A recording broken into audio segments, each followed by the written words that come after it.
Hi, and welcome to Shopify DIY Do-It-Yourself video 2 of our 6 video series to get you set up and up and running on Shopify.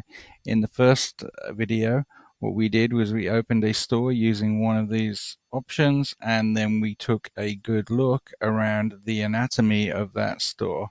So let me just get rid of that. We took a good look around the anatomy of the store so we know roughly where things are within these options. What we're going to do today is we're going to add a product, and you can see I do not have any products at the moment. And we can do this either through a mass import through what's called a CSV file, which we will do later on. But first, we're going to show you how to add products manually one by one. Okay, so this is our add product screen, and I'm going to add a product called a felt hat that I happen to have some images of. I'm going to give it a description. Felt hat description. You would obviously be getting it right and adding sizes and all that sort of good stuff. Okay, so I'm going to upload an image, and I'm going to upload that out of my pictures directory, wherever that is, pictures. I have a folder in here called sample product, and I'm going to use a lifestyle image of a person wearing the hat as my main image. Let's give that a price of $50, and we're going to charge sales tax on it. We want to give it a inventory SKU. Now, it's important. SKUs are important in the retail wholesale business. It's important to make sure that you give it a SKU that is unique to the product and that you will be able to use ongoing for a long time. We don't want to have that change. So this is called Felt Hat 01. We do want to track the inventory because we don't want to oversell. So let's say that we've got 10. We do not want to allow customers to purchase it if we are out of stock. Packaged weight of that is about £1 for shipping purposes. The HS tariff code is really for importing and exporting purposes. So if you're primarily selling within the US, you really don't need that. If you are exporting, and you can probably find your HS code in the lookup, put it in there for reference purposes only, so that when you're filling in customs paperwork, it's going to come in. Search engine listing preview is being pre-built based on the title I gave it and the description I gave it, so it's not very good in this case. If you wanted to edit it, you could edit it. You click on the edit there. I'm going to leave it as it is. Tagging is primarily for search and for collections, which we'll look at in a future video. I'm going to leave them blank at the moment. Similarly, collections, we don't have any yet. We'll be doing that in a future video, so I'm going to leave that blank for now, but that is important. The vendor and the product type can be used for drop-down menus within certain themes. I'm not going to worry about that for now, and it really depends on your theme. I'd just advise you to experiment with these things. So I'm going to save that product, and then we'll go to our website and we'll take a look for it. Let me refresh that. I had some products in earlier that I deleted. There should only be one product, and there we go. There is only one product, a felt hat. So if we take a look inside that product by just clicking on it, it's been a bit slow for me at the moment. There we go, felt hat, $50, quantity 1, description, various share options. Okay, so let's assume that we've got several colors of that hat. So let's go in and add what we call variants. So we don't just have one, we have multiple. You probably have multiple sizes as well, but for today we're just going to do colors. I don't know what color images I've got, so I'm just going to guess. And they're probably going to be wrong. A pink, just for argument's sake. And so it's created 3 sub-SKUs, all at the same price, all with their own code now. Now these may not be correct. These are just system generated. So I want to make them make sense for me. I obviously got that wrong. Because SKUs are important. We don't just want to let the system decide. And I would also advise you to stick to all capitals or or small case because computers see them as different. They are not the same thing. Okay, so we make our SKU codes. We're saying we've got 10 of each, which may or may not be true, so change that at that point, and then click Save. So let's now have a look at this product. I'm going to press F5 in order to refresh my screen. Suddenly now I have options, so I can pick colors and I can sell the product. So let's go back to this product and say, well, that's great. Let's just have a look inside one of these SKUs. So inside this SKU, you can see that it's just going to give you all the detail. But one thing that I can do here is I can give it an image. Okay, so the image can be added here. So let's see, do we have a brown one? We have something close to a brown one. I'm going to use that one as the brown. Okay, and I'm going to select it and save.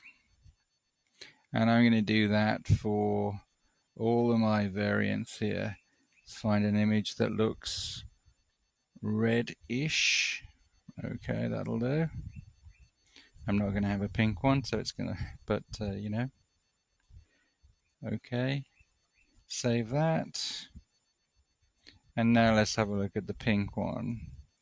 We don't have a pink image, so it's going to be something, I'll use the olive green one, just so that it's different.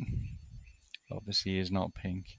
So now let's have a look at, well, so that's all saved automatically. So let's have a look now by refreshing this. What have we got? Now by picking through these colors, you can see that it's swapping the images. So we have 3 images here, a main image, and then when we select something, it's going to change it. Okay.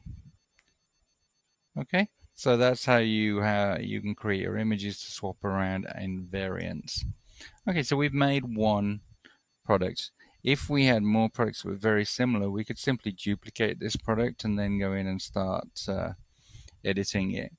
But I actually have a couple of thousand products and I have them in a file. So I'm going to import a file.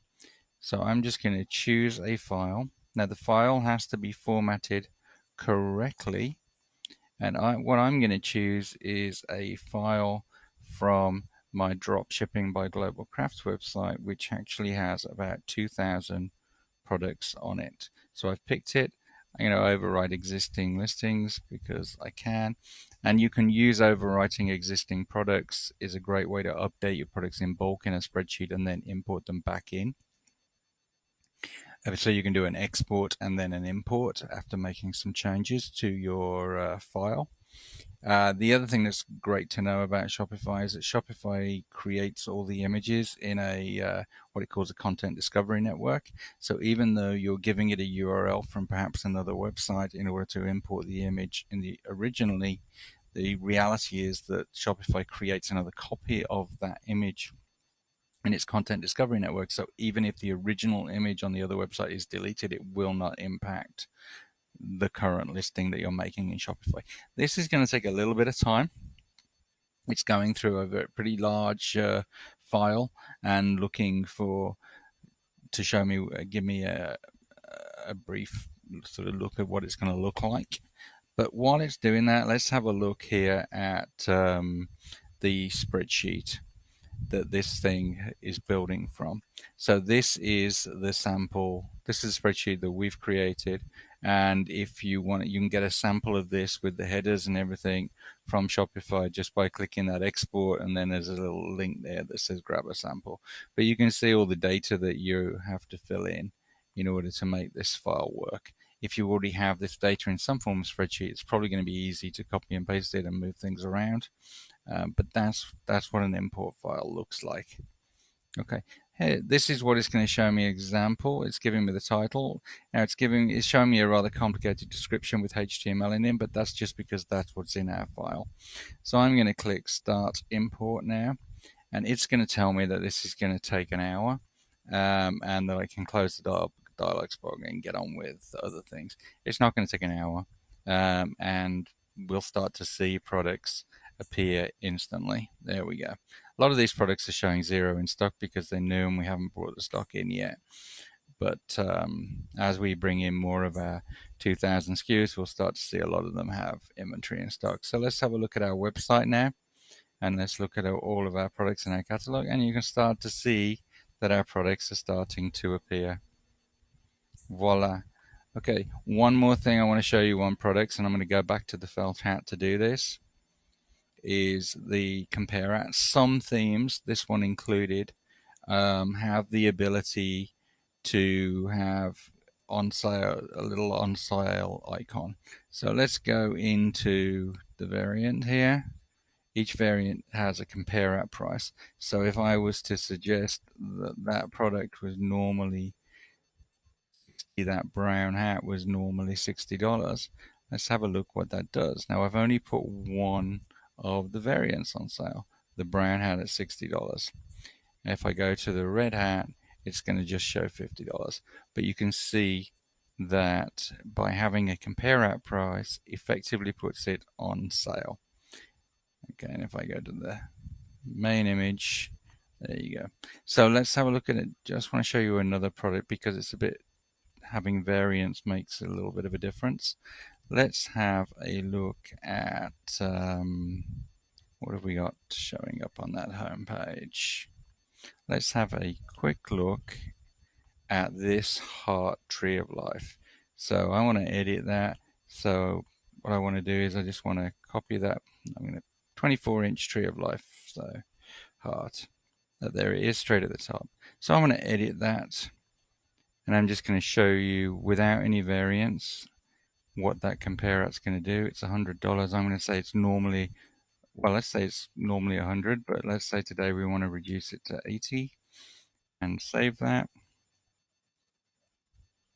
And then I'm going to refresh this screen. You can see it's got a sale icon there, and when I refresh the screen, it's also going to have a sale item. Reload, there we go. It's going to have a sale item there.